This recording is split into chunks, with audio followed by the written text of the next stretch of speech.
Se solicita respetuosamente a todas las personas presentes en esta sala que se pongan de pie para recibir a las juezas y jueces de la Honorable Corte Interamericana de Derechos Humanos.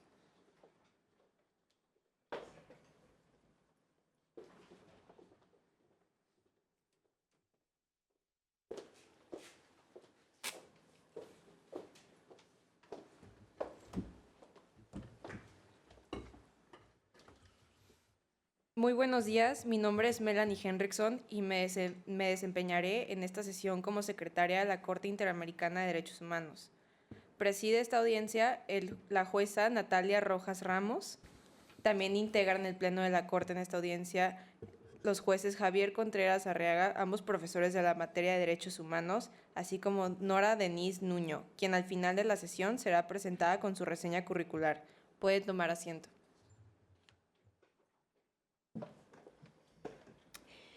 Se abre la presente audiencia pública convocada por la Corte Interamericana de Derechos Humanos en el caso AA y otras 9 mujeres versus la República de Arabania.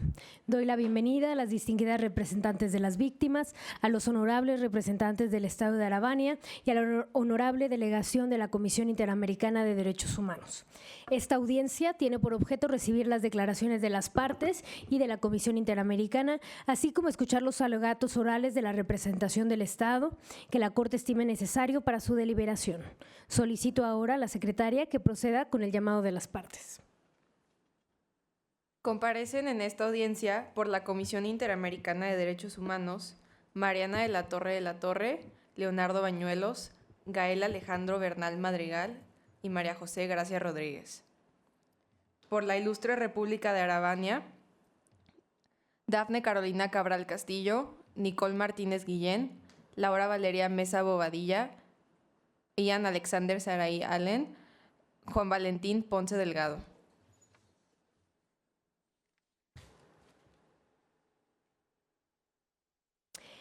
Gracias a la señora secretaria. Se recuerda a las partes que esta corte está compuesto por jueces y juezas independientes e imparciales, cuyo deber es proteger los derechos consagrados en la Convención Americana sobre los Derechos Humanos y en otros instrumentos interamericanos vinculantes. La audiencia se desarrollará conforme al reglamento de la Corte y al orden previamente establecido. Iniciaremos con la intervención de la Comisión Interamericana, seguida por los representantes de las víctimas y posteriormente escucharemos al Estado de Arabania.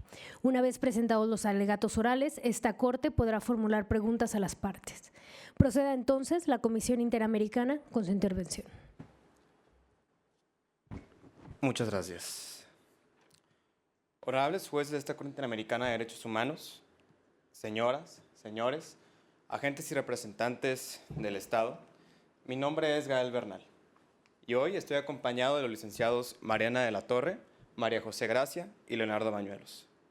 Primeramente, se estipularon 30 minutos para esta primera intervención de la comisión, de los cuales aproximadamente cada uno tendrá 6 minutos para su intervención. El resto será destinado para preguntas. Después serán los 30 minutos correspondientes a la primera intervención del Estado, y finalmente tendremos 5 minutos para la réplica y 5 minutos para la dúplica. Hoy estamos aquí en representación de las víctimas. Para ello, quiero refrescar un poco sobre los hechos de este caso. Primeramente, AA y otras 9 mujeres fueron víctimas de trata de personas. En este caso, fueron trasladados de Arabania a Lusaria y forzadas a trabajar jornadas extenuantes y de forma fraudulenta debido a un trabajo. Esto fue en la finca del Dorado y, a pesar de todas las denuncias interpuestas a la Fiscalía de Arabania, nunca se hizo justicia. Para continuar, de parte de la comisión, queremos solicitar la venia para proceder. Tienen la venia. Muchas gracias, honorables jueces. Primeramente, quisiera decir que solicitamos una responsabilidad internacional para Arabania. Esto justificado y fundamentado en los artículos que les vamos a decir a continuación. Primeramente, quiero empezar con el artículo 25, que data de la protección judicial. En este caso es un artículo de la Convención Americana de los Derechos Humanos y vamos a empezar con que AA fue víctima de unas jornadas extenuantes, amenazas, trabajo forzoso, retención de documentos y la trata en sí. Con esto quiero dejar muy en claro cuáles fueron los precedentes y que, sin embargo, nunca se hizo justicia. Esto tiene una razón y tal vez un responsable. Uno de los principales acusados en este caso es Ugo Maldini, quien tenía una gran inmunidad diplomática y, a pesar de todos los recursos legales interpuestos, nunca se llegó a una resolución adecuada. Esto es gravísimo, ya que el artículo 25 garantiza el derecho sencillo, rápido y eficaz a la justicia de todos, inclusive si este funcionario tiene una inmunidad diplomática. Además, la Corte ha reiterado en muchas ocasiones que no basta con que el derecho exista en escrito, se tiene que aplicar. Esto está respaldado por la jurisprudencia Gaiburu y otros versus Paraguay, del año 2006. Además, el Estado nunca cumplió con su deber legítimo de proteger a la ciudadana. De igual manera, la inmunidad diplomática no se puede usar nunca como excusa para dejar impunes violaciones graves. Igualmente, quiero continuar con el artículo 26, que nos habla del desarrollo progresivo. Abogado, representante de la comisión, aquí hay un punto que nos parece, a mí me parece muy importante para poder resolver respecto a este asunto, que es ¿qué tanto vale la pena centrarnos en si la inmunidad diplomática es una obstrucción válida o no? Y por el otro lado, ¿qué otras alternativas tenía el Estado de Arabania más allá de este procedimiento penal que se vio frustrado, ¿no? por la invocación de esta inmunidad? Entonces, ¿podría compartirle a esta Corte si, a juicio de la Comisión Interamericana de Derechos Humanos, existían otras alternativas que debió haber agotado el Estado de Arabania y que no se exploraron para que también podamos tomarlo en cuenta? Sí, primeramente mencionaría la prevención en este caso, revisar, por ejemplo, que el transporte de todas estas trabajadoras fuera el adecuado, o si lo hicieron, pues creo que hubo una gran omisión en este caso, pero creo que antes de pasar por un proceso penal, debió de haber una clara prevención tanto en la finca y como en los medios de transporte. Más allá de que el señor Ugo Maldini tenga inmunidad, que eso creo que es muy importante para el caso porque es alguien de los principales acusados, creo que nunca se pudiera llegar a esto si antes ambos estados hubieran dejado de preferir tanto este tratado de trabajo para estas ciudadanas y hubieran preferido más allá con una cultura de prevención al hecho. Bueno. Ahora sí, desarrollando el artículo 26 sobre el desarrollo progresivo, AA llegaba con un sueño a Lusaria. Se le prometieron condiciones dignas de trabajo, mismas como salud para su mamá, guardería para su hija, inclusive pues, un salario justo. ¿Qué se cumplió de esto? Absolutamente nada. La realidad es que nunca hubo una protección social, ni sus derechos como trabajadora, ni como madre, y mucho menos como mujer, fueron respetados. El artículo 26 obliga a los estados a tener un avance progresivo en el cumplimiento de los derechos económicos, sociales y culturales, especialmente en personas en situación de vulnerabilidad. En este caso observamos un claro retroceso, un abandono y sobre todo un silencio institucional. El Estado de Arabania firmó un acuerdo internacional para trasladar a estas trabajadoras. Nunca se aseguró de que desde que este traslado fuera seguro. O si lo hicieron, como ya comentaba, simplemente lo omitieron. Además, AA no era cualquier trabajadora, era una madre soltera, pobre, migrante, que solamente estaba buscando sobrevivir. El Estado tenía la obligación de protegerla y nunca lo hizo. Eso demuestra una falla estructural para garantizar los derechos con perspectiva de género. También quisiera agregar que la Corte Interamericana estableció en Lagos del Campo versus Perú en 2017 que estos derechos tienen plena justiciabilidad bajo el artículo 26. Es cuanto.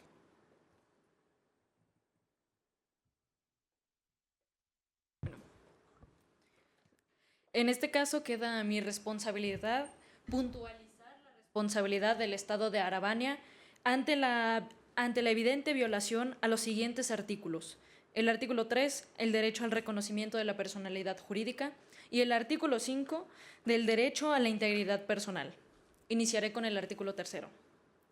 Primero es necesario clarificar que para la interpretación de la personalidad jurídica, la propia Corte Interamericana de Derechos Humanos ha utilizado como referente en el caso Bamaca Velázquez versus Guatemala, en el artículo 18 de la Declaración Americana de los Derechos y Deberes del Hombre, en el que establece que toda persona tiene derecho a que se le reconozca en cualquier parte como sujeto de derechos y obligaciones y a gozar de los derechos civiles fundamentales.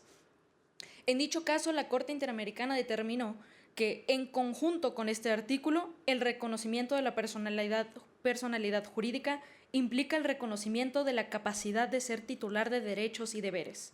Es decir, que cualquier acción que omita, evite, prohíba y desconozca la posibilidad de ser titular de derechos y deberes es violatoria a este derecho.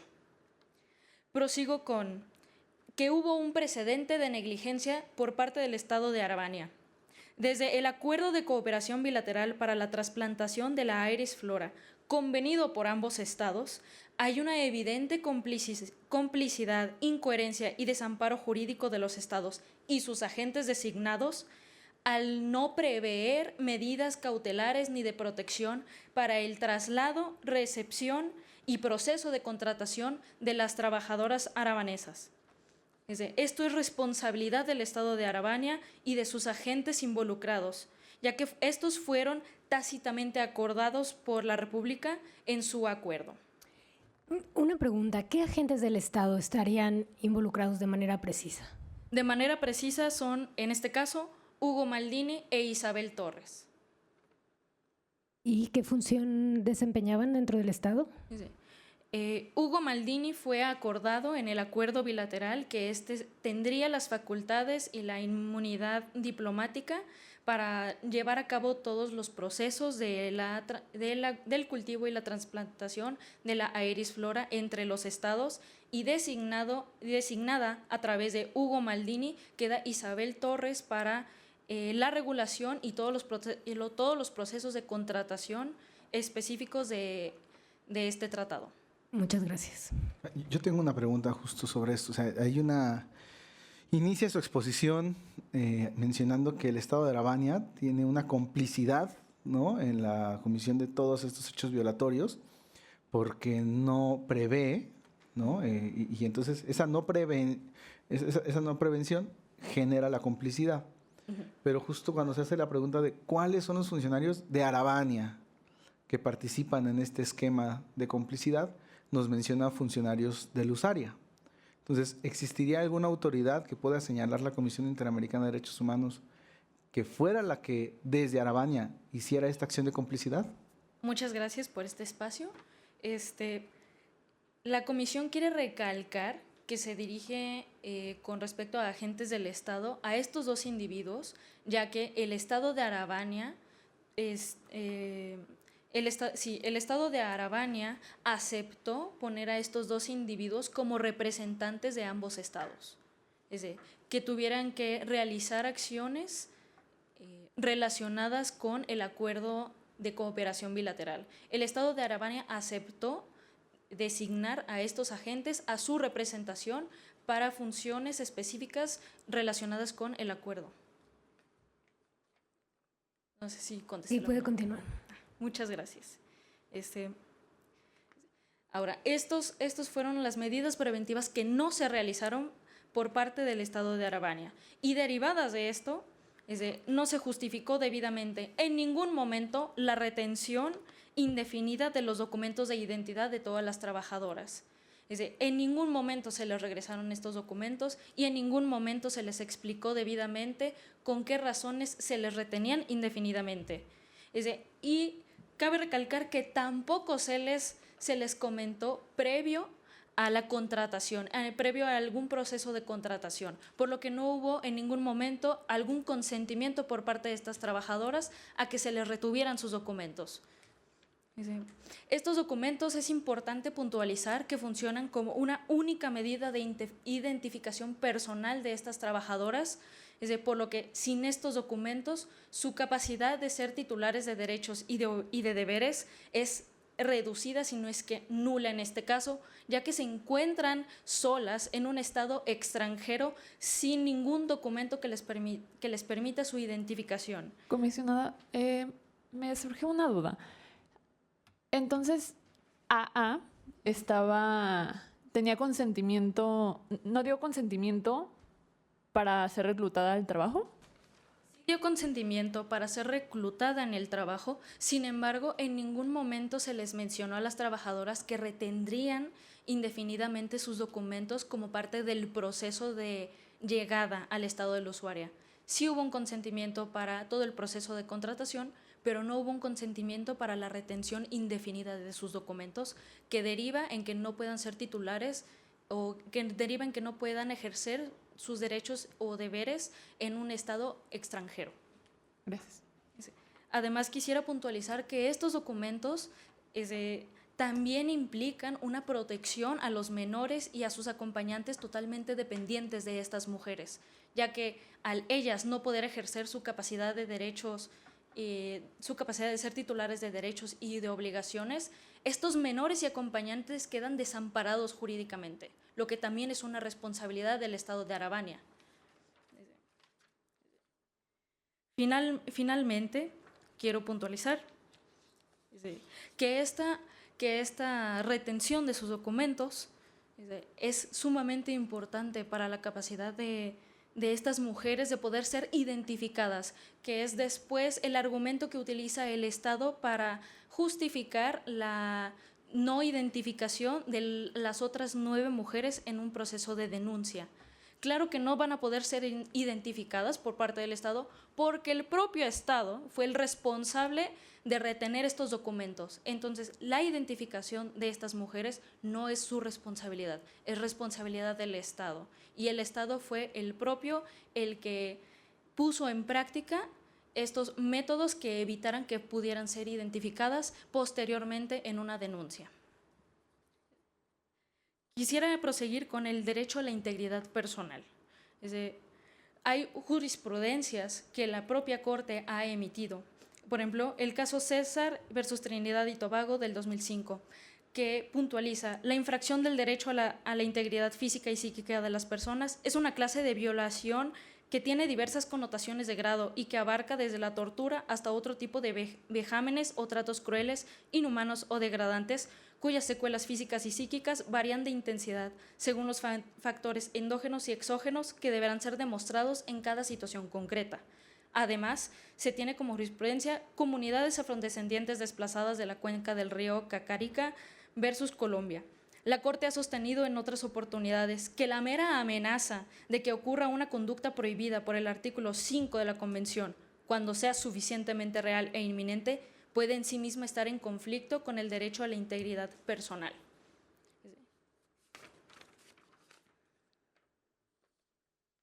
Perdone, abogada, ¿por qué es este caso relevante para el presente caso? ¿Por qué es este precedente relevante? Si usted está mencionando que la mera amenaza, ¿no? Una situación que atente contra la integridad de la persona puede ser una violación a derechos humanos. Pero en este caso entendería yo que no fue amenaza, son actos consumados, ¿no? Sí hubo en varias ocasiones amenazas de que si no cumplían con los trabajos establecidos iban a ser reprendidas físicamente, lo que es un atentado contra su integridad. Y esto fue por parte de las propias autoridades reguladoras dentro de la finca El Dorado, por lo que sí se configura que hay una amenaza real e inminente si no se realiza el trabajo, además de que es sustentada por testimonios de las otras trabajadoras. Hay un atentado contra la integridad física y psíquica y moral de estas trabajadoras, ya que se les fue obligado a realizar actividades de trabajo, actividades extenuantes, desgastantes físicas y mentalmente, fuera del contrato que se les había presentado. Tanto labores de cuidado de sus parientes extras, de las que ya se estaban considerando al llevárselos a la finca. Labores específicas de cuidado con sus compañeros trabajadores hombres que se les fue obligadas a realizar por el único hecho de ser mujer. Además de estar bajo condiciones de trabajo inhumanas como un sol intenso, lluvias intensas y de ser expuestas a químicos muy probablemente corrosivos sin el equipo necesario o sin el equipo adecuado.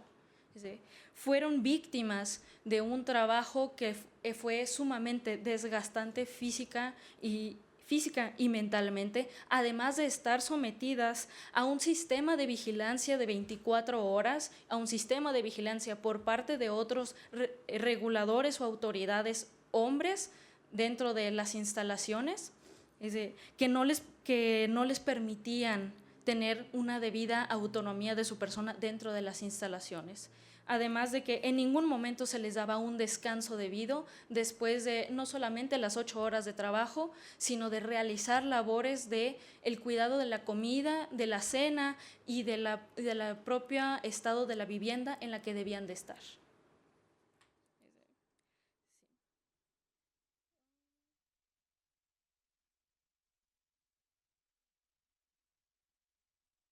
Sí, con eso puntualizo.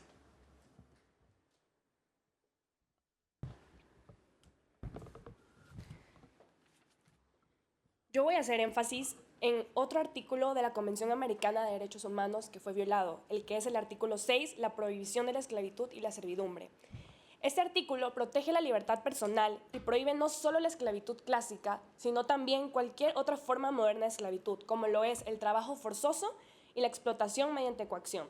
En este caso, las mujeres caravanas fueron reclutadas bajo engaño y presión psicológica. Se les prometió condiciones laborales favorables, facilidades para sus familias y oportunidades de desarrollo. Sin embargo, una vez en la finca El Dorado, todo fue distinto. Sus documentos de identidad fueron retenidos por los empleadores con la excusa de que ellos serían cargo de gestionar los permisos de residencia y trabajo. Esta retención no fue temporal ni voluntaria, sino que fue una manera de mantenerlas retenidas, ya que sin una identificación oficial ellas no podrían moverse a ningún lugar sin correr el riesgo de ser detenidas por una autoridad migratoria. Abogada, hay una pregunta que yo tengo justo sobre esta situación. Yo comparto, voy a confesar aquí que tengo una cierta preferencia hacia, creo que sí existe este esquema de trata que ustedes están o este esquema de explotación e incluso de posible trabajo forzoso. O sea, creo que hay condiciones, ¿no? Pero tengo una pregunta en este momento que tiene que ver con si esto se origina desde la firma del convenio, porque me parece que la firma del convenio no está prediseñando un esquema de explotación laboral, sino los ejecutores, o sea, las personas que están ejecutando se aprovechan del convenio binacional para entonces insertar el esquema de trata. A juicio de la Comisión Interamericana, a juicio de su delegación, ¿ustedes qué consideran? ¿Es un esquema de origen diseñado para la explotación o más bien se tergiversó? Y en ese caso, si esa fuera la situación, ¿cuál sería la responsabilidad de Arevania? Pues sí se tergiversó, porque en ningún momento creo que ninguna persona tiene que ser, o sea, nunca se les pidió de que les dieran sus documentos por obligación y se les prometió que se les iban a devolver y no se les devolvieron. Entonces, ¿ustedes consideran que no es que se haya diseñado de una forma viciada, sino más bien en la implementación fue donde se empezaron a dar las violaciones a los derechos de estas mujeres? Pues fue por las omisiones del Estado que no puso las medidas preventivas. Ok, entonces sí hay algunos efectos de origen Sí. en esta falta de... Ok, puede continuar. Gracias. O verse en una situación donde ellas no pudieran acreditar su identidad. Y esto no solamente afecta su autonomía, sino también su acceso a servicios básicos. Y justo esta es una de las razones por las que muchas veces no pudieron denunciar los abusos. Y esto las colocaba en una situación de vulnerabilidad extrema. Además, las condiciones laborables en la finca eran excesivas y deshumanizantes. Las jornadas laborales eran extremadamente largas y superaban los estándares legales. Las mujeres realizaban un trabajo agrícola bajo el sol, sin protección alguna, y eran obligadas a realizar tareas domésticas y tenían que servirle a los trabajadores hombres. Tampoco se les permitía descansar de manera adecuada y nunca tenían pausas en el trabajo. Muchas presentaron problemas de salud debido a que eran expuestas a pesticidas y productos químicos.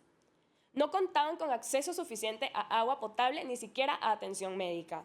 No existía ningún mecanismo interno de queja ni sistema de inspección laboral que garantizara sus derechos y esto agravó más su situación.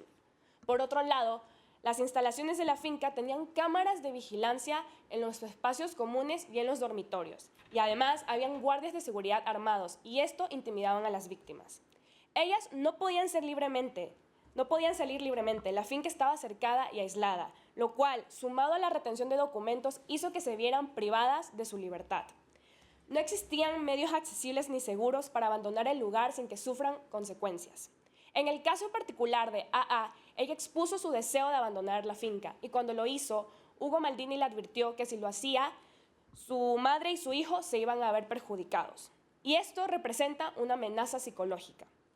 Otro aspecto importante de esta situación fue la falta de pago oportuno. Las mujeres no recibían su salario ni en tiempo ni en forma, y esta situación las dejó en una condición de dependencia económica. No tenían dinero para salir y ni siquiera para enviarle dinero a sus familias, lo que convirtió su trabajo en una obligación forzada. Según estándares internacionales como el Convenio 29 de la Organización Internacional del Trabajo y el Protocolo de Palermo, el trabajo forzoso se configura cuando existen factores como engaño en el reclutamiento, privación de libertad, restricciones de movimiento, condicionamiento salarial y amenazas. Un ejemplo es el caso de trabajadores de la Hacienda Brasil Verde versus Brasil, en el cual la Corte Interamericana determinó que todos estos elementos estuvieron presentes en este caso, evidenciando una estructura de control que sometió a las trabajadoras a una forma de esclavitud moderna. El artículo... Comisionada, una pregunta.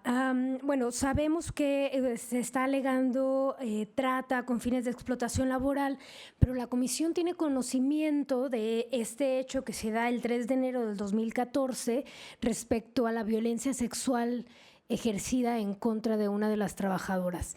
Preguntarle si también hay elementos que nos puedan dar luz de que también había trata con fines de explotación sexual. Sí, muchas de ellas lo afirmaron, pero siempre fueron amenazadas y por eso se quedaron calladas. ¿Pero hay otros elementos? Pues sí, ellas no tenían manera de defenderse. Así como AA particularmente expresó que quería abandonar la finca y no se lo permitieron, ellas tampoco podían expresarse tanto porque todas eran amenazadas. Muchas gracias. Eso es todo, es cuanto.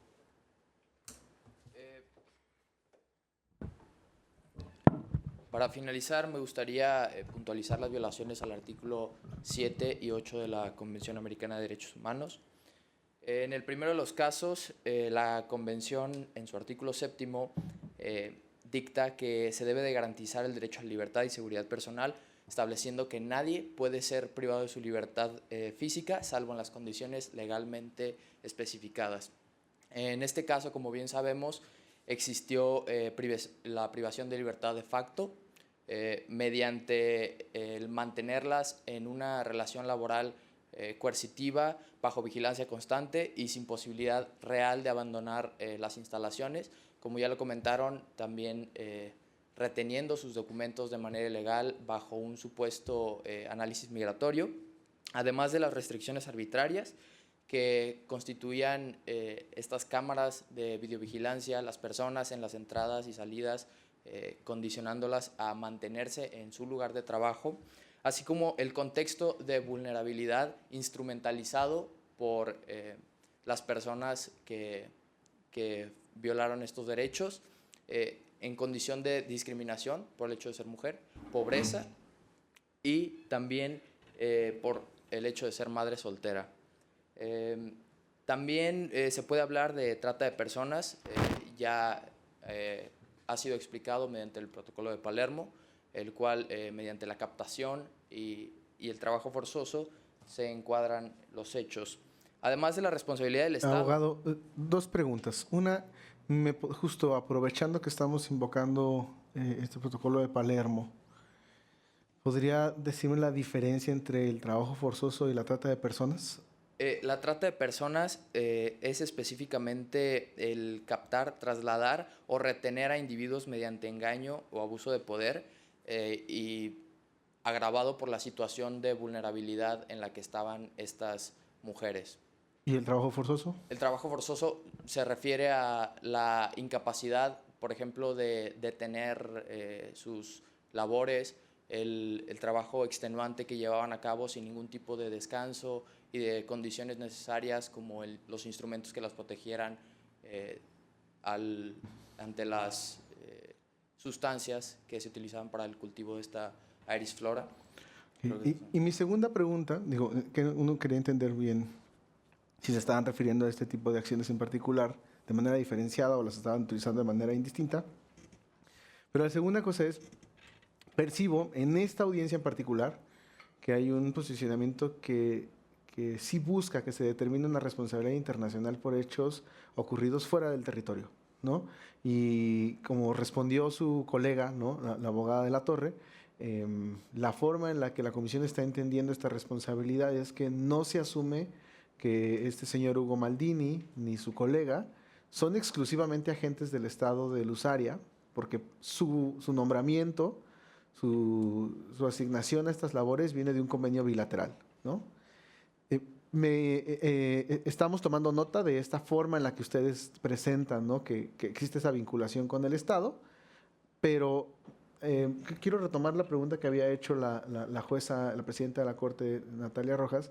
¿No hay alguna autoridad adicional a estas dos personas del Estado de Arabania que pudiera también tener participación en las violaciones a derechos humanos? O sea, solo quiero terminar de entender porque he notado que recurrentemente solo estamos hablando de esos dos agentes del Estado. ¿Existen otras autoridades involucradas o su defensa se ha centrado solo en esas dos personas? Efectivamente, existen otras autoridades, específicamente en Arabania, el Juzgado Segundo de lo Penal, que no admite siquiera la denuncia de trata de personas debido a la supuesta inmunidad de Ugo Maldini, producto de este acuerdo de cooperación entre ambos países. Entonces, no es simplemente estos agentes que mencionamos, sino también la Fiscalía y el Juzgado Segundo de lo Penal, que en base a la inmunidad desechan por completo el testimonio de estas víctimas. También el artículo 8, que habla de garantías judiciales, precisamente explica que toda persona debe de ser oída con las debidas garantías y dentro de un plazo razonable. Esto con el propósito de brindar justicia, siendo un juez o tribunal competente, independiente e imparcial, algo que en este caso no sucedió. En primer lugar, debido a que se presentó una denuncia detallada, pero el caso fue desestimado por el anteriormente mencionado Juzgado Segundo de lo Penal, sin una investigación completa de los hechos. Además, existió una violación a la debida diligencia, debido a que no se juzgó, sancionó ni investigó las violaciones a los derechos humanos cuando se alegaron estos obstáculos administrativos, como la inmunidad de Ugo Maldini, que incluso la Corte Interamericana de Derechos Humanos se ha pronunciado al respecto mediante la jurisprudencia Cantoral Benavides versus Perú, y esta explica que no se puede someter la justicia a decisiones administrativas. La justicia y el derecho a la verdad no pueden estar obstaculizadas por el simple hecho de situaciones administrativas del Estado, algo que en este caso sucedió. Además, podemos continuar con la inoperatividad del sistema interno. Esto demuestra la ineficacia del sistema de justicia interno para proteger los derechos de las víctimas. Una falta de coordinación transnacional, que es lo que ya habíamos mencionado anteriormente. La condena posterior a Maldini en Lusaria no versa de trata de personas, sino por abuso de autoridad, lo que revela una falta de cooperación transnacional y el incumplimiento de este acuerdo de cooperación. Y a juicio de la Comisión Interamericana, si aquella sentencia emitida por otro estado, no por el propio estado de Arabania, si hubiera contemplado la comisión del delito de trata de personas, ¿eso habría sido suficiente para garantizar la justicia, verdad, y reparación que requiere las 10 víctimas de este caso? Debemos de recordar que este es un acuerdo bilateral, entonces la cooperación de estos dos países fue sin duda providencial para la violación de estos derechos humanos. No solo un Estado, siendo Lusaria, sino también Arabania por no tener las debidas prevenciones respecto al cumplimiento de este acuerdo. Y como bien menciona el caso, incluso se menciona que las autoridades de Arabania fueron al lugar, a la finca donde se llevaba a cabo el cultivo de Eris flora y consideraron que no eran la misma calidad de trabajo, de condiciones de trabajo para estas víctimas, para estas ahora víctimas, y sin embargo no hicieron nada. Entonces, aunque Lusaria hubiera condenado a Ugo Maldini por trata de personas, también se considera responsabilidad internacional en contra de Arabania debido a pues, las omisiones en el cumplimiento del acuerdo bilateral. Por todo lo anterior, nuestro petitorio es el siguiente.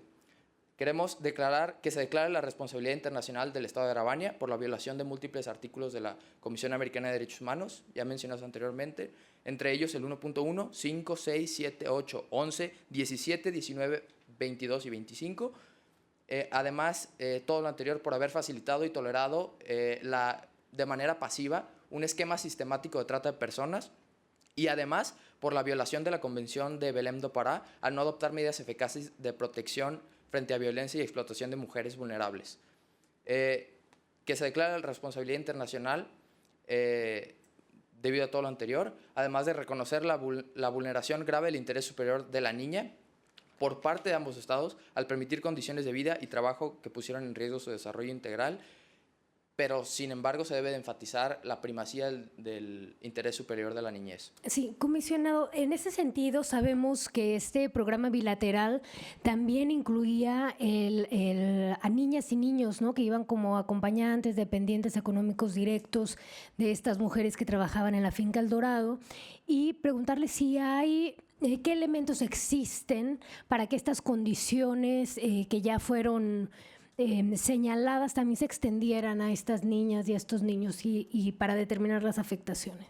La imposibilidad de abandonar el lugar por parte de su madre, además de las condiciones extenuantes laborales, sin duda tiene un efecto negativo en los menores y específicamente el utilizar la vulnerabilidad de ser madre soltera, amenazándola con que las disposiciones que le dan para la educación de su hija no las tendrá si decide abandonar la finca, es utilizar la vulnerabilidad de la niña como medio de extorsión para que no pudiera abandonar esta finca.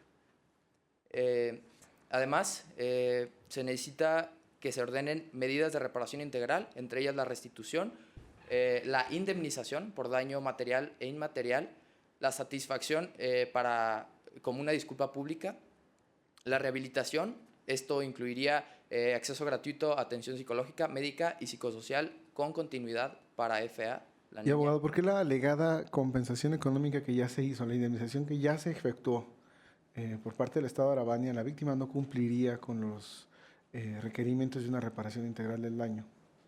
Porque es importante mencionar que no se prevén las medidas necesarias para su educación, para la restitución psicológica, para la restitución en distintos ámbitos, que no solamente, como se comentan, son materiales e inmateriales.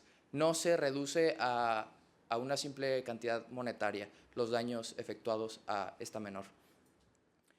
Además, una exhortación a ambos estados a implementar políticas públicas de empleo y de seguridad que eliminen las causas estructurales de vulnerabilidad en mujeres madres de zonas rurales que perpetuarían este tipo de violación a derechos humanos.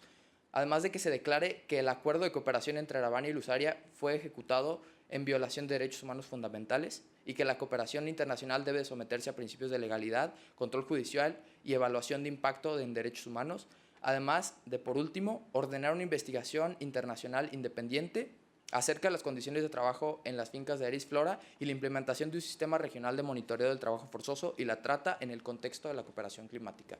Es cuanto. Gracias. Muchas gracias. Le paso el uso de la voz a los agentes del Estado. Muy buenos días, honorable Corte, distinguidos jueces, representantes de la Comisión Interamericana y demás partes presentes.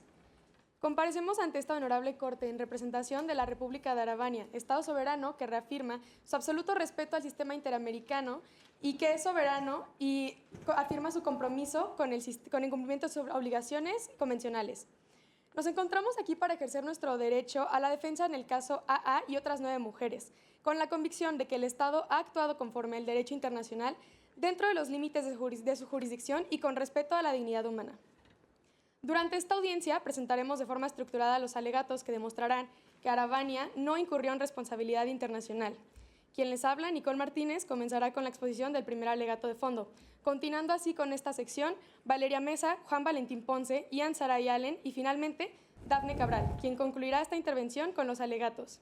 Y además estará a cargo de presentar la dúplica del Estado. Cada intervención tomará un tiempo aproximado de 5 minutos. Con el mayor de los respetos hacia esta honorable Corte, damos inicio al primer alegato de fondo. Comenzando con que la parte peticionaria sostiene que las condiciones de trabajo vividas por AA y otras 9 mujeres en la finca El Dorado constituyeron una forma modernizada de esclavitud y servidumbre, en violación del artículo 6 de la Convención Americana sobre Derechos Humanos. Sin embargo, esta afirmación no se sostiene a la luz completamente de los estándares jurisprudenciales del sistema interamericano y, sobre todo, no sobre los hechos debidamente contextualizados. En el caso trabajadores de la Hacienda Brasil Verde versus Brasil, la Corte estableció que para que exista esclavitud moderna deben concurrir elementos como el trabajo forzoso, la coerción psicológica o física, la imposibilidad real de abandonar la situación y la explotación sistemática bajo un régimen de control total sobre las personas. En ese caso en concreto, las víctimas fueron aisladas, vigiladas, sometidas a violencia física y privadas del derecho a abandonar su lugar de trabajo sin represalias. Por el contrario, en el presente caso, AA contactó voluntariamente a los promotores del proyecto laboral, aceptó las condiciones ofrecidas e incluso se trasladó a la finca con su familia. Nunca fue privada de su libertad ni estuvo sujeta a un esquema de coerción estructural por parte del Estado de Arabania. Prueba de ello es que pudo salir del lugar por decisión propia y presentar denuncia ante la policía de Belora. Además, el trabajo desempeñado por AA se enmarcó en el acuerdo de cooperación entre Arabania y Lusaria, el cual asignaba expresamente al segundo Estado las funciones relativas a la contratación, traslado, supervisión y condiciones laborales de las trabajadoras en su territorio. Las actividades se llevaron entonces a cabo en Lusaria bajo responsabilidad de la empresa EcoUrban Solutions, quien actuó como entidad operadora del Estado receptor.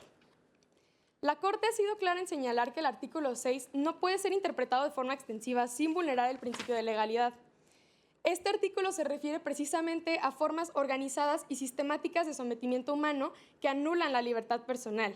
En este caso, no se acredita una práctica estructural por parte del Estado de Arabania, ni una omisión deliberada en el deber de prevenir y mucho menos de sancionar. La Corte ha establecido que la responsabilidad internacional no es de carácter objetivo y que solo surge cuando se demuestra falta de diligencia en el deber de prevenir, investigar o sancionar una violación.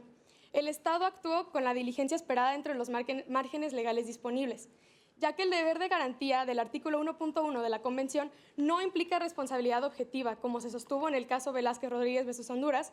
Para que el Estado incurra en responsabilidad internacional, debe mostrarse su participación, tolerancia o falta grave en el cumplimiento de su obligación de prevenir, investigar y sancionar.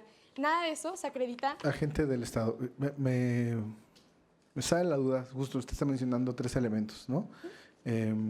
La tolerancia, por ejemplo, ¿no? La falta de prevención. Y creo que, por el contrario, en el escrito de contestación de demanda, lo que se lee es que el Estado se justifica diciendo: este es un convenio que tiene existían algunas malas prácticas que no habíamos contemplado que podían suceder y luego reaccionamos. Entonces, ¿no configura esto en cierta medida tolerancia y falta de prevención?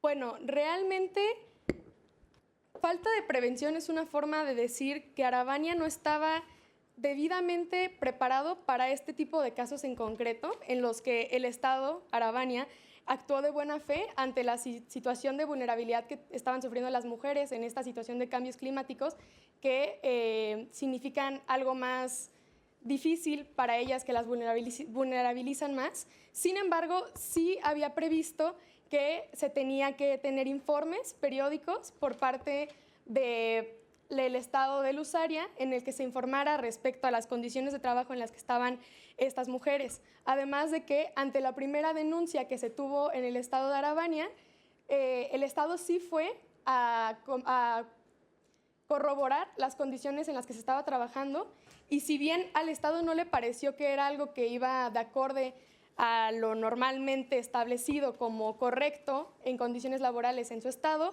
al hacer entrevistas con las mujeres y que ellas mismas dijeran que se sentían cómodas y que no había algún indicio de que realmente estuvieran siendo víctimas de algo, que quisieran salir de ahí, Arabania supuso que esto era simplemente el marco legal que tenían en cuestión laboral en Lusaria. Agente del Estado, una pregunta siguiendo su comentario.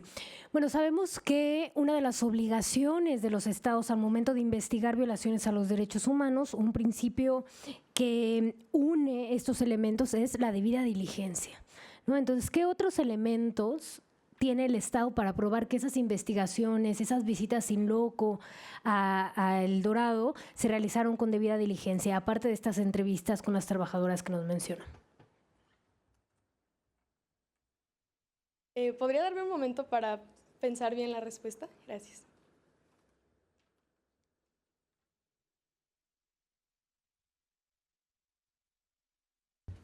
Correcto. Bueno, el Estado de Arabania continuó con estas supervisiones, haciendo inspecciones sorpresivas, supervisión mediante informes mensuales, como ya lo había comentado, y pues revisión presencial a las condiciones laborales. Estas acciones revisan entonces que el Estado no fue indiferente, sino que anticipó posibles riesgos, además de que se hizo el seguimiento a proyectos binacionales y se hizo la capacitación personal al personal migratorio y canalización de víctimas. Sin embargo, hubo una falla en el seguimiento al proceso, pero sí se comenzó. Entonces hay un reconocimiento de que hubo fallas por parte del actuar del Estado. Y si sí, ¿cuáles fueron? Bueno, me voy a corregir a mí misma. Más que una falla fue el hecho de que el caso no pudo proceder, más bien la denuncia no pudo proceder debido a la inmunidad que tenía Hugo Maldini, quien pues estaba, como ya se ha mencionado anteriormente, previsto que tenía una inmunidad como al ser un agente representante de los estados, y esto se había acordado en el acuerdo, el mismo que también estaba hecho y escrito con fundamento y con respecto a los estándares del Tratado de Viena. Puede continuar. Ok. Bueno, por todo lo anteriormente expuesto, la República de Arabania sostiene que no incurrió en una violación al artículo 6 de la Convención Americana y que las autoridades actuales actuaron de forma diligente dentro del marco de su jurisdicción. ¿Es cuánto, señoría?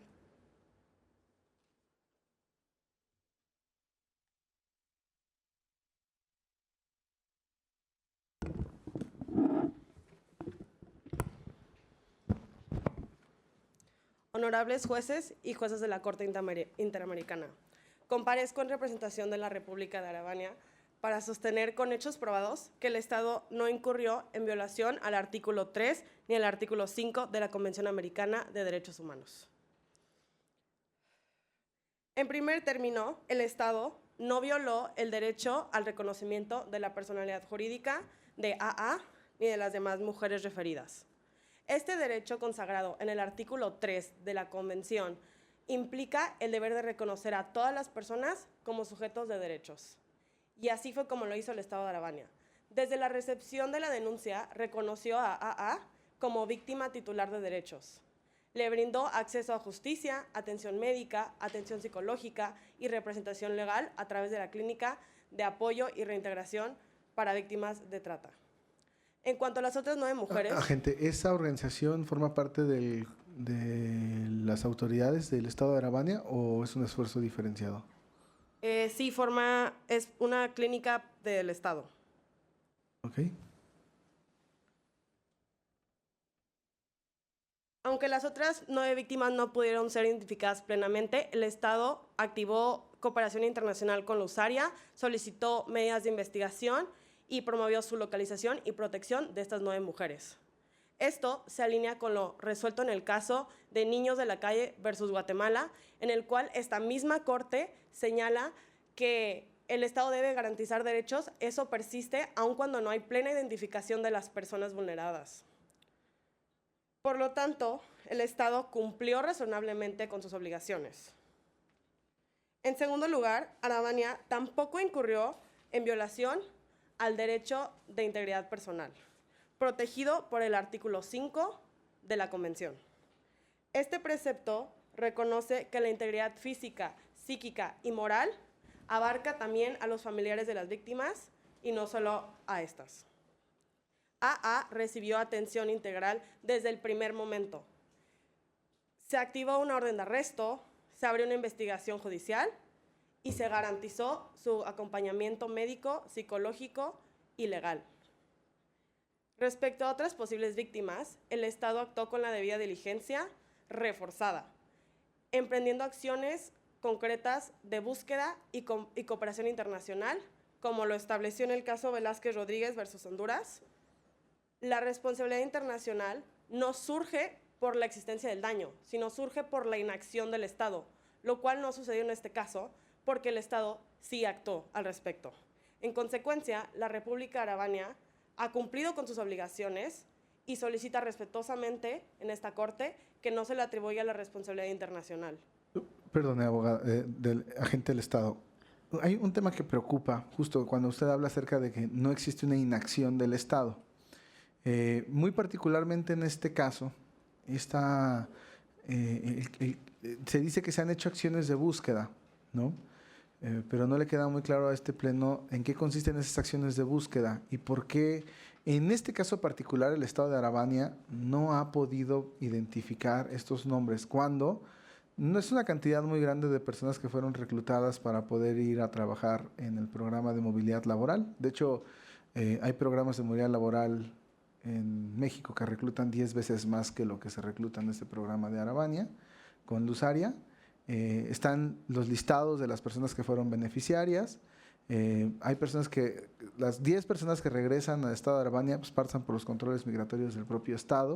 O sea, ¿cuál es la razón que se da de manera oficial para que hasta el momento no se pueda tener el nombre de estas personas en un programa que nació y se controló desde un acuerdo internacional en el que Arabania es parte? Porque la red de trata ya había sido disuelta parcialmente. Además, muchas víctimas temen a denunciar o se ocultan. Aún así, Arabania tomó medidas concretas como requerimientos de búsqueda y cooperación con Lusaria. Aparte de que las 9 mujeres fueron reclutadas directamente en Lusaria, no en Arabania, y el Estado no tuvo contacto directo ni registros formales de esas mujeres, lo cual fue parte del problema detectado y denunciado. Aún así, al tener conocimiento por su posible existencia por AA, se le preguntó y no dio nombres. Arabania actuó conforme al estándar de diligencia reforzada y promovió su búsqueda internacional. ¿En cuánto?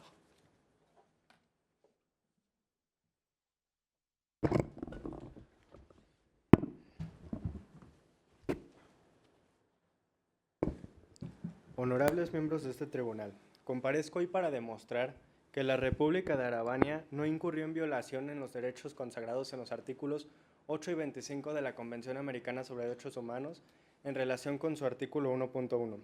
Primero, respecto al artículo 8 sobre garantías judiciales, es necesario recordar que el debido proceso no requiere de una resolución específica, sino de que se garantice la posibilidad real del acceso a la justicia, tal como lo estableció esta Corte en el caso Las Palmeras versus Colombia en 2001, fundamentando que lo más esencial es que el individuo tenga la posibilidad de defender sus intereses ante tribunales, como fue en el caso de Arabania.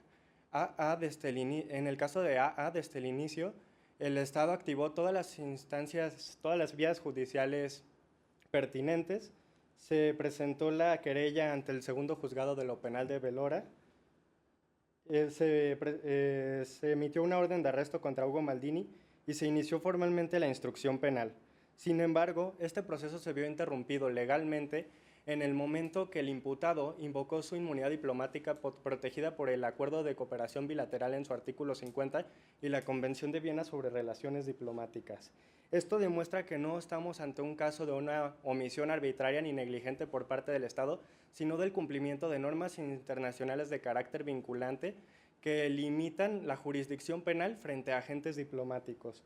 Agente, justo, ahí tengo dos preguntas que me parece que sería muy importante que nos pudieran aclarar. La primera es que justo se alega que hay una frustración en el seguimiento del proceso penal, ¿no? Pero justo la causa que usted acaba de citar justo es un instrumento, sí, de derecho internacional, pero elaborado por el propio Estado de Arabania. ¿No es en cierta manera el propio Estado poniéndose un obstáculo para el acceso a la justicia? Claro, tiempo atrás, no pensando que se iba a generar esta situación, pero no es un instrumento del multilateralismo, es un instrumento creado desde el Estado de Arabania, y eso no implicaría que esa obstrucción, el autor es el propio Estado de Arabania. Esa es mi primera pregunta. No, entiendo a dónde va dirigida la pregunta, pero el Estado de Arabania, en el momento que se generó el acuerdo de cooperación bilateral, había actuado en buena fe, como había dicho la abogada Nicole Martínez, de acuerdo a pues, esta protección ante los problemas ambientales que estaban sufriendo las víctimas. Respecto a esto, la limitación que se les presentó eventualmente con la inmunidad diplomática es un caso que no era previsible, y debido a que fueron agentes propuestos precisamente por el Estado de la usuaria que no tenían investigaciones por cargos de corrupción, y eventualmente estos fueron quienes transversaron precisamente lo que viene siendo pues, el motivo principal de lo que era el acuerdo de cooperación. Esta limitación no fue motivo pues, del cumplimiento de normas internacionales vinculantes que establecen que las restricciones de jurisdicción penal frente a agentes diplomáticos. Bueno, realmente no era algo que era previsible y sí limitó al Estado posteriormente, pero no fue una obstrucción por parte de ellos, sino que fueron agentes establecidos por la usuaria. Agente, perdón. Usted comenta que no eran predecibles la situación que surgió en respecto del acuerdo. Sí. Pero entonces, ¿qué mecanismos implementó el Estado qué mecanismos de supervisión implementó el Estado para, pues, justamente prevenir esa situación? Bueno, Arabania adoptó las medidas de prevención específicas mediante, pues, en su acuerdo de cooperación, de los informes mensuales de las condiciones laborales, las inspecciones sin previo aviso y la revisión presencial de las condiciones en la finca del Dorado. Arabania contaba también con la Estrategia Nacional contra la Trata, que incluía pues, las campañas de sensibilización, capacitación al personal migratorio y la canalización de víctimas. Sin embargo, en este caso, evidenció fallas en el seguimiento de proyectos binacionales que ya se están corrigiendo tras la primera denuncia que se generó respecto a este caso presente. Y bueno, no sé si... ¿sí? Ajá, continúa. Muy bien. Bueno, finalmente, pues se trató, el Tribunal de Apelaciones ante este marco resolvió de manera motivada el recurso de AA, garantizando su derecho a una segunda instancia. Asimismo, la República de Arabania respondió diligentemente ante la Comisión Interamericana con un informe detallado en diciembre de 2016 con sus excepciones preliminares y fundamentando jurídicamente la aplicación de la inmunidad diplomática bajo los principios de buena fe y de legitimidad, de legalidad. Es clave señalar que el hecho de que el proceso penal no culminara no puede interpretarse como una violación al debido proceso. La Corte ha sido clara que el derecho del acceso a la justicia no exige necesariamente una sentencia condenatoria, sino precisamente la existencia de los mecanismos legales efectivos y disponibles, lo que sí estuvo presente aquí. Arabania ofreció un sistema judicial que actuó con celeridad, motivación y respeto ante el marco normativo internacional así como garantizó la imparcialidad, la motivación en las resoluciones y el acceso al recurso de apelación, como lo exige el artículo 8 de la Convención Americana. Pasando al artículo 25 sobre protección judicial, el Estado también sostiene que no incurrió en violación alguna. Recordemos lo dicho por esta Corte en el caso Magda Louturria y otros versus Galvia, que el Estado debe garantizar los recursos judiciales adecuados y efectivos ante violaciones de derechos.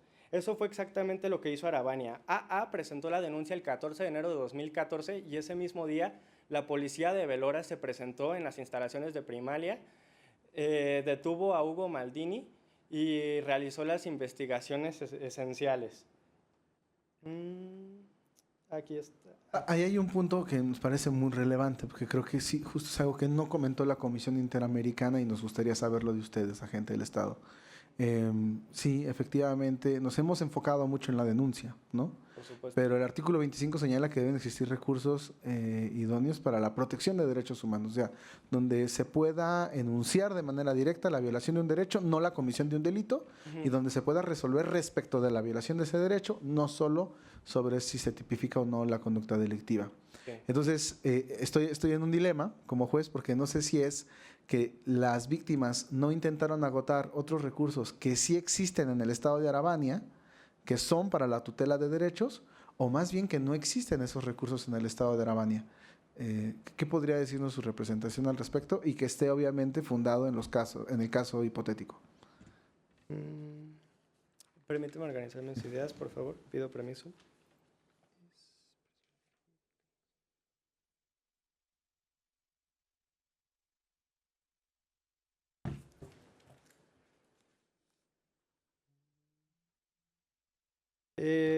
Bueno, AA no solo acudió a denunciar penalmente los hechos, sino que también fue a denunciarlos ante la Clínica de Apoyo y Reintegración para las Víctimas de Trata, que le brindó la asistencia y la atención médica, psicológica y física para verificar pues, que estuviera protegida en este sentido.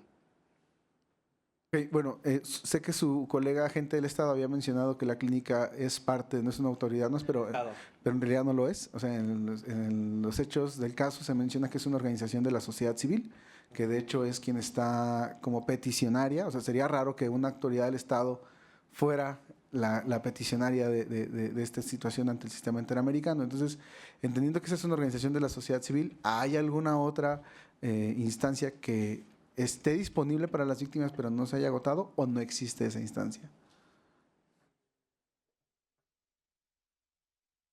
A ver.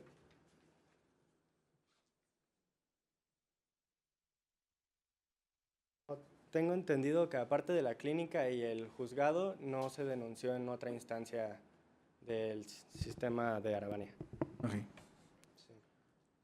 Bueno, además de esto, el Estado investigó y solicitó el levantamiento de la inmunidad diplomática a la usuaria conforme a las reglas de derecho internacional e incluso verificó la validez del acuerdo de cooperación para la trasplantación de la Aris flora, suscrito soberanamente entre Arabania y Lusaria y que concedía la inmunidad a dos personas, entre ellas Hugo Maldini como agregado especial.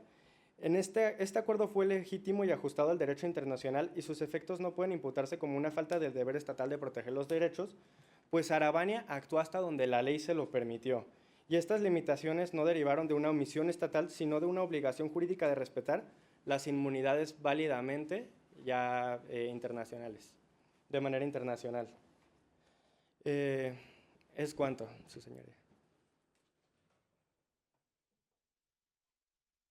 Honorables jueces y juezas de la Corte, compadezco ante ustedes en representación del Estado de Arabania, con el mayor respeto y dignidad ante este tribunal y el estricto apego al derecho internacional y derechos humanos, para demostrar que el Estado de Arabania no incurrió en la violación de derechos humanos, más estrictamente en el artículo 25 y 26 de la Convención Americana. En primer lugar, es fundamental resaltar sobre el artículo 25 anteriormente mencionado por mi compañero, que la República de Arabania no incurrió en falta alguna al deber de garantizar el acceso efectivo a la justicia.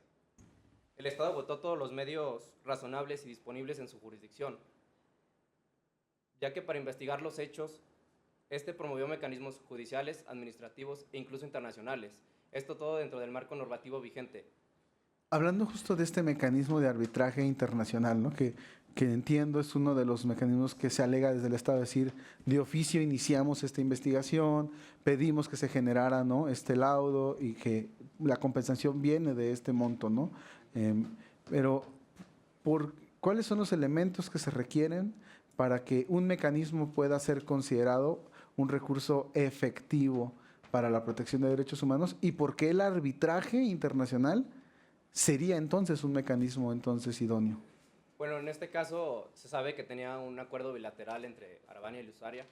Entonces, Arabania para nosotros, bueno, para el Estado, fue lo más conveniente un arbitraje en el cual se llegó al fallo a favor de Arabania y se buscaba dar una indemnización a AA y a las 9 mujeres, además de que el Estado de Lusaria pagaría 250,000 por no garantizar las condiciones laborales adecuadas y se reconoció reconocer a las víctimas AA.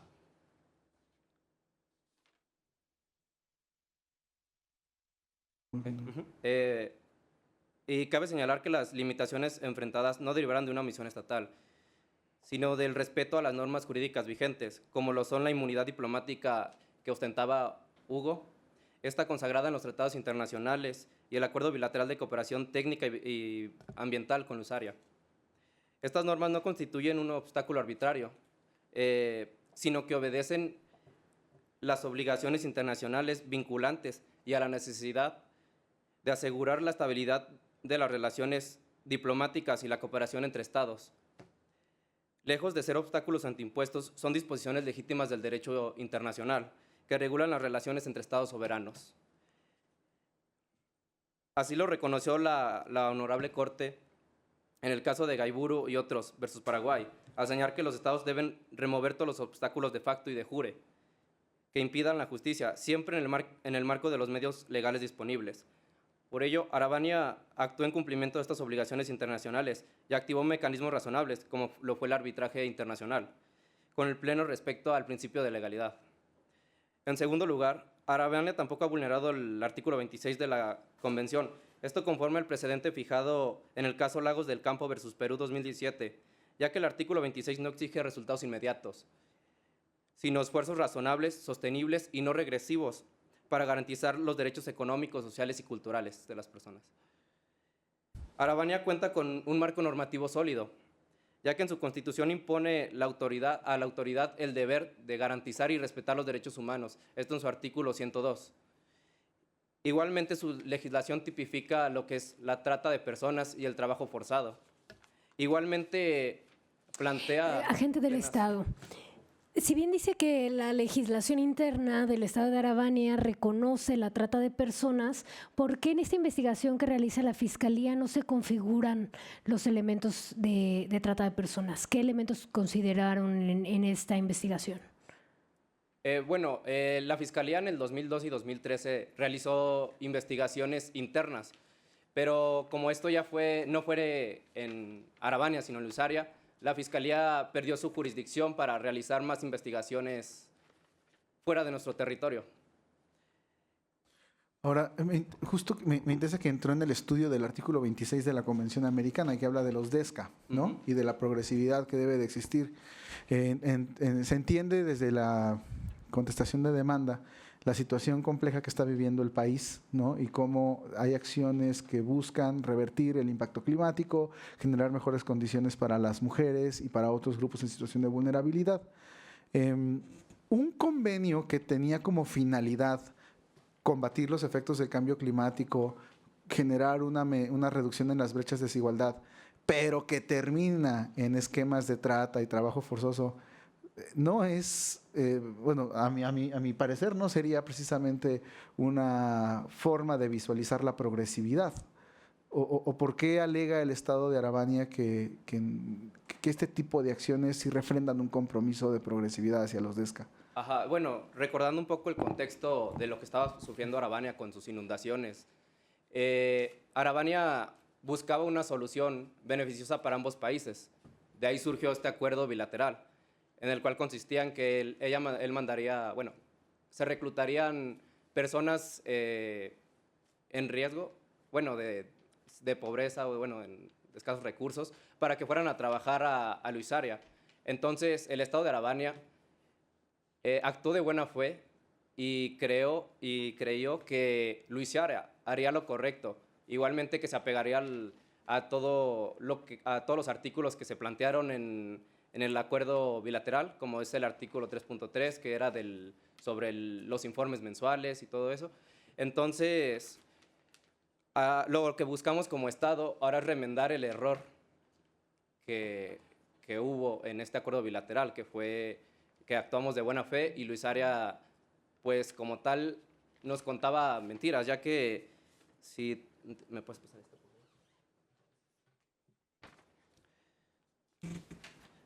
Ya que después de la denuncia del 25 de octubre del 2013, Arabania solicitó un nuevo informe de las condiciones laborales, a lo cual el Dorado el 30 de octubre del 2013 dio su respuesta, y el 13 de diciembre el Estado de Luisaria presentó un informe el cual narró las condiciones laborales que se aplicarán a las personas, lo cual el Estado de Luisaria afirmaba que realizaban la siembra y cultivo de la soja en jornadas de 48 horas, que trabajaban con independencia de las condiciones climáticas, etc. A lo cual nuestro Estado, de buena fe, creyó estos informes, sin antes corroborarlos completamente, ¿verdad? Entonces, ahora lo que buscamos es que, con esto de la progresividad, reparar el daño e incluso indemnizar a las víctimas. Bueno, y penas acordes a los estándares internacionales.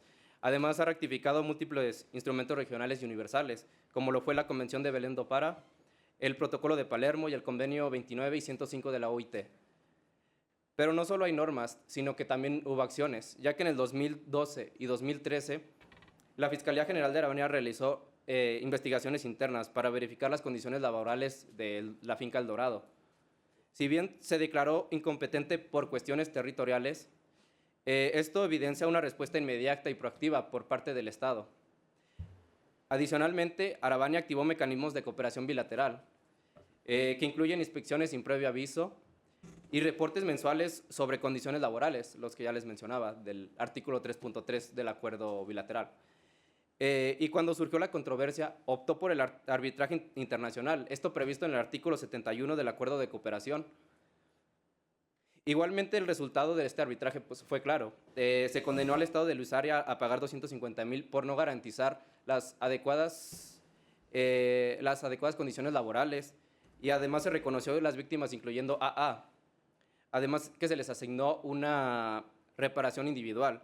Esto demuestra que Arabania no solo se limitó a denunciar, sino que impulsó procesos eficaces y reparar el daño y proteger a sus ciudadanas. Agente del Estado, ¿y cómo se determina esta cantidad de $5,500 que se le otorgó como concepto de indemnización? Esto como tal lo hizo el Estado de Arabania, más que nada para buscar ayudar a estas personas en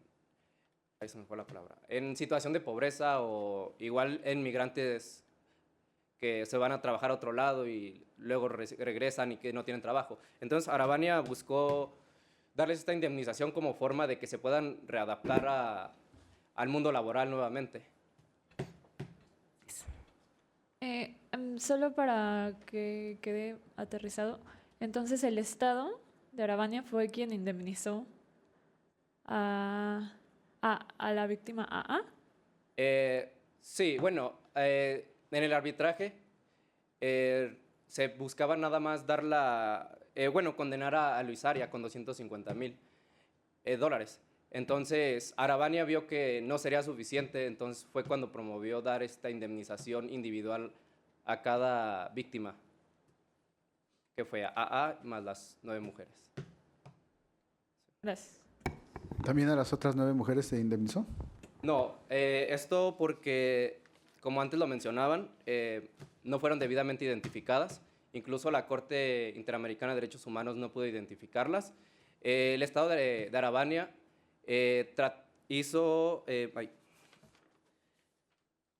trató de identificarlas, incluso pues ya cuando AA denunció los hechos a la policía de de Valora, la policía trató de interrogar, interrogó a AA para dar con el paradero de estas otras 9 mujeres, a lo cual AA no pudo identificarlas, simplemente pudo dar 3 nombres, que fue una que se llamaba María y otra Sofía, que viajaba con su hermana Emma.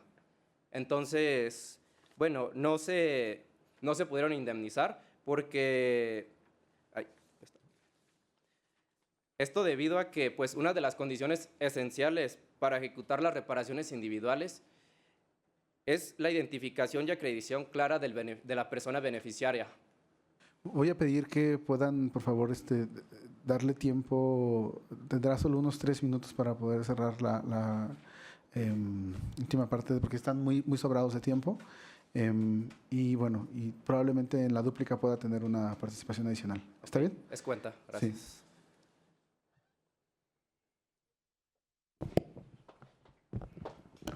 Agradezco su atención, su señoría. La parte peticionaria sostiene que las víctimas sufrieron un esquema de trata de personas, dado que estaban en la finca durante largas jornadas laborales que las obligaban a permanecer ahí bajo supervisión que aseguraba su detención. Haciendo una revisión precisa de cómo se configura una violación a la libertad personal, encontramos la opinión consultiva 2114 que nos señala, cito, que es cuando una persona no puede salir o abandonar el recinto bajo el cual se encuentra alojado de manera voluntaria. Entendiendo este hecho, podemos reclamar que Arabania no violó ningún derecho por 3 motivos fundamentales. El primero, la jurisdicción. Tenemos la opinión consultiva 282 que nos señala que, en efecto, existe la jurisdicción extraterritorial.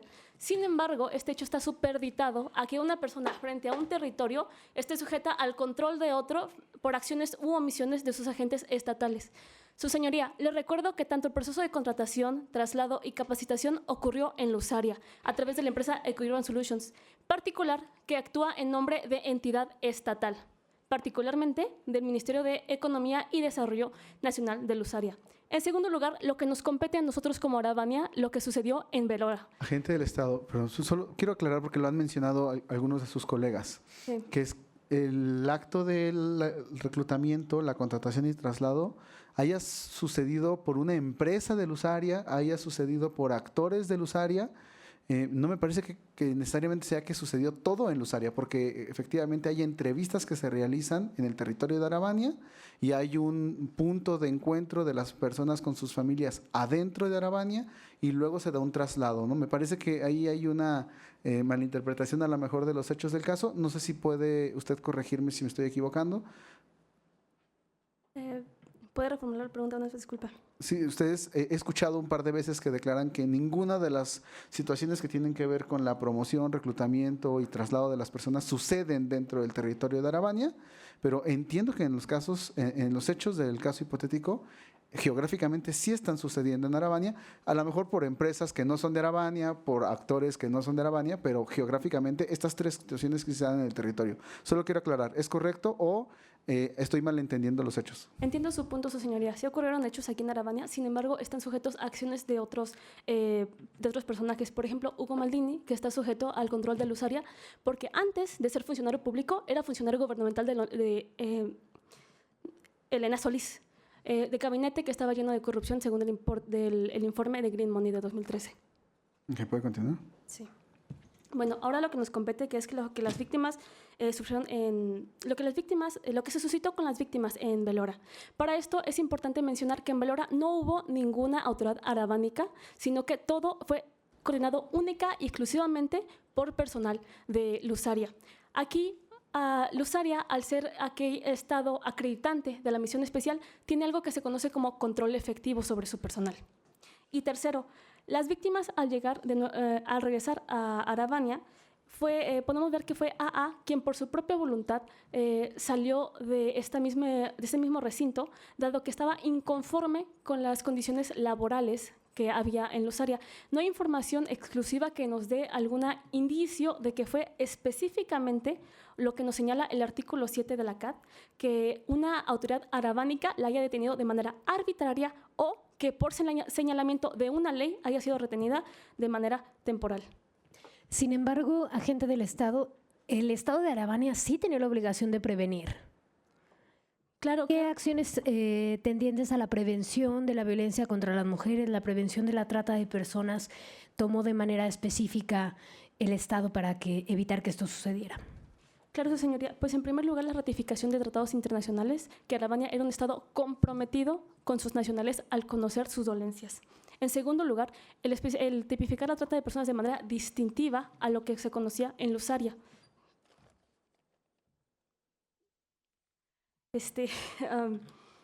Un segundo.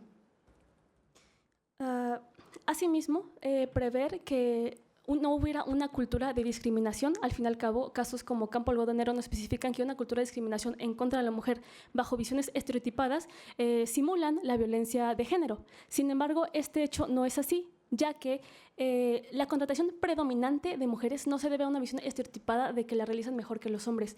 Al contrario, es una subsanación a las políticas de inclusión laboral de las cuales Arabania carecía. Gracias. ¿Es cuánto? Muy bien, pues una vez agotados estos alegatos iniciales, vamos a dar hasta 5 minutos para la réplica y la dúplica respectivamente. Bueno, primeramente es necesario aclarar que el propio Estado ha dado varios puntos a aclarar sobre la violación a estos derechos humanos.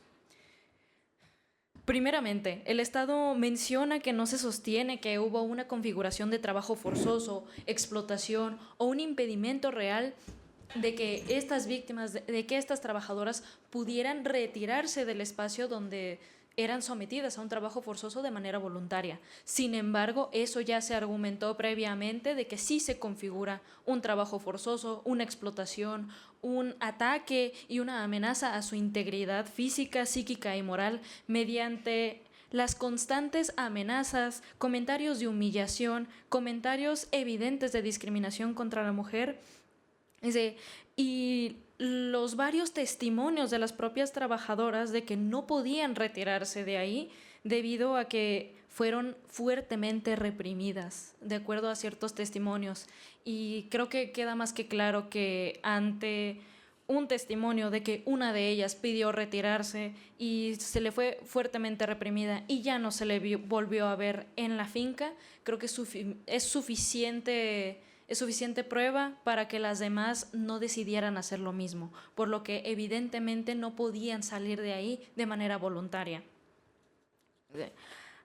Ahora, retoman en bastantes ocasiones que hicieron todo con buena fe.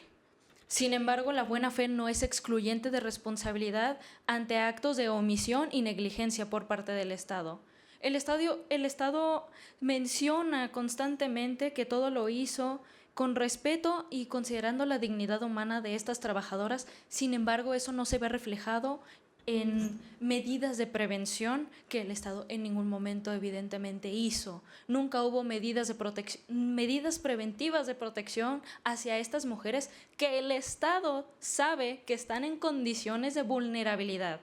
Es decir, el Estado con pleno conocimiento mandó a estas mujeres, firmó este acuerdo bilateral con pleno conocimiento de que ellas se iban a encontrar en una situación de desventaja y vulnerabilidad extrema y nunca se les protegió.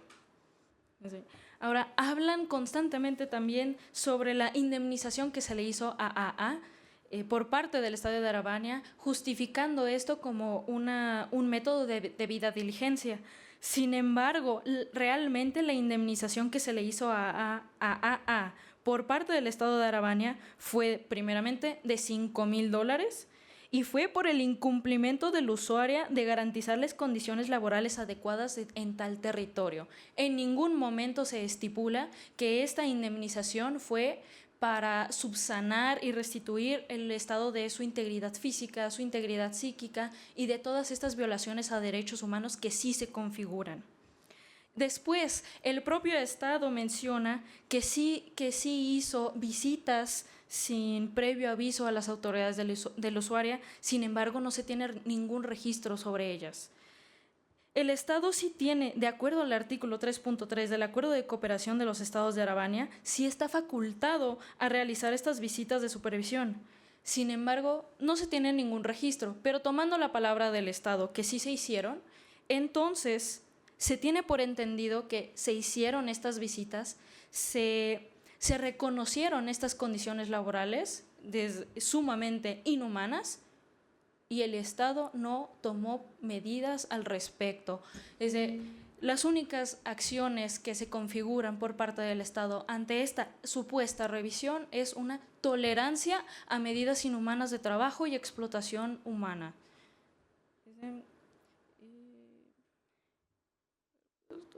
Sí, eso es nuestra puntualización. Muchas gracias.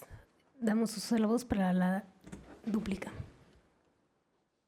Esta defensa le enfatiza a la Comisión que ya existe un procedimiento activo en contra de Lusaria, siendo la resolución 1-16 en la que se deben condenar lo expuesto en sus argumentos, ya que no le compete a Arabania. En ese sentido, hablar de que Arabania haya tenido conocimiento previo de la explotación laboral en Lusaria y que se haya reiterado en Primelia es una falacia. Se habla de que no se hizo nada. Respecto al artículo 26, Arabania no se quedó de brazos cruzados. A pesar de que falló el acuerdo de cooperación, sufría condiciones climáticas adversas y aún así decidió tomar las acciones que tenía al alcance, como modificar su legislación. En segundo lugar, la complicidad. Se tiene evidencia que a partir de las denuncias, Arabania empezó a pedir informes hacia Lusaria que, independientemente de lo que haya entregado, nosotros nos aseguramos de que todo se cumpliera en tiempo y forma. Aparte de esto, tenemos entrevistas con las mismas trabajadoras en las que explican que ellas están bien en la finca y que sus familiares están en las condiciones adecuadas. Respecto a la facultad para realizar visitas, en esta parte se queda justamente como un deber, como una facultad, más no como una obligación. Y pues podemos decir que Arabania fue engañada. Sí, es verdad, actuamos de buena fe. Acabábamos de pasar por la peor inundación climática en nuestra historia y confiamos que Lusaria, como país líder en el cambio climático, pudiese ayudarnos. El tratado se firmó en 2012. No fue hasta un año después que se conocieron en el reporte Green Money todas las condiciones corruptas del gabinete de Elena Solís. Respecto al escenario de trata de personas, no hubo un engaño, justo el acuerdo de cooperación tenía una perspectiva de género muy clara. Se contrataron inclusive a mujeres inexpertas en la labor de la trasplantación de la erisflora. Se puede inferir de manera clara que parte de estas jornadas laborales eran justamente porque no contaban con esta práctica, con esta experiencia necesaria, entonces necesitaban permanecer mucho más tiempo. No hubo una cultura de intimidación, se habla mucho de lo que hizo Hugo Maldini, sin embargo este es un abuso de autoridad. La cultura de intimidación de verdad proviene más bien de la madre de AA, quien insistía en múltiples ocasiones en que se quedara en la finca, ya que ella no podía ser, cito, más que una simple mujer de limpieza allá en Arabania. Asimismo, las condiciones no tan favorables. Claro que Arabania sí realizó visitas. Si bien no fueron durante el acuerdo de cooperación, esto ocurrió de manera previa. ¿Cómo? Bueno, ya se mencionó, las condiciones no eran las mismas que Arabania. Sin embargo, este elemento es bastante subjetivo. No significa necesariamente que vaya en contra de derechos humanos. Hay que recordar que el manejo de las relaciones laborales en Lusaria es diferente al de Arabania. Ellos son una nación de trabajadores, ¿no? Entonces se puede inferir que trabajan más jornadas laborales que aquí en Arabania y se trabaja por labor, no por hora. ¿Cómo es posible este suceso? Bueno, sucede que la Convención de Viena sobre las Relaciones Diplomáticas habla que los países acreditantes necesitan velar por sus intereses. Entonces, Arabania es el receptor y habría que tomar en consideración este derecho identitario de sus nacionales. Hay que recordar que en la finca no solo había de Arabania, sino también personal de Lusaria. Respecto a la retención de documentos, bueno, tenemos casos como Chaparro Álvarez versus Ecuador, en el que la libertad es la regla, pero la limitación es la excepción. Y aquí podemos decir, me atrevo a afirmar que tenemos una legitimación muy clara. En el acuerdo de cooperación se habla que Isabel Torres y Hugo Maldini tenían la facultad de gestionar todos estos elementos de la contratación, incluyendo el papeleo.